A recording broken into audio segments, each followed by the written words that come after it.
Magpapalit na tayo ng shock dito sa ating nabiling problema dahil nandudura na ang ating front shock. Ito ang ating ipapalit, Race Power Adjustable Front Shock. Ang maganda rito, pag delivery rider ka, pwede mong i-adjust yan, pwede matigas at pwede ring malambot.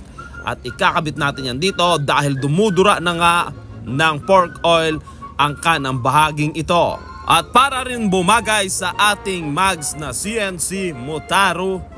At syempre nilagyan din natin yan ng gulong na Motaro din para isahan na lang. Kaunting buga ng pintura dahil natuklasan nga natin kinakalawang ang tipos na ito. Para mabalanse, ginawa ko muna ang sagad sa kaliwa, then 15 turns pa kanan. Tsaka na lang ako mag-a-adjust kapag nananakbo na at napapalaban na tayo sa lubak. Sa ngayon, ang gagawin ko, 15 turns mula sa sagad ng kaliwa. Bagay to sa mga delivery rider lalo na't naglalagay kayo ng maraming sakay na parcel dito sa inyong gulay box at sa inyong likuran. Bagay to para sa inyo. Isalpak na natin na maaga bago pa tayo maabutan ni Mrs.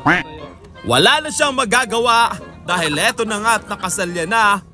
Brake caliper na lang ang kulang, nakikita ko na ang tindig neto repa. Available sa Kalikutista Laboratory, Gentry at 13 Martires branch. Pwede ito via Salmon Financing. Meron din tayong Spark rear shock. Eto na nga at after maikabit, eto na nga ang itsura ng ating nabiling problema. Pakita ko lang sa inyo bahagya at bakit parang lalong lumalala. Medyo malala na talaga at mapupuruhan na ang liig natin repa dahil eto na nga at kalas na ang makina. Mukhang gagastos tayo malala.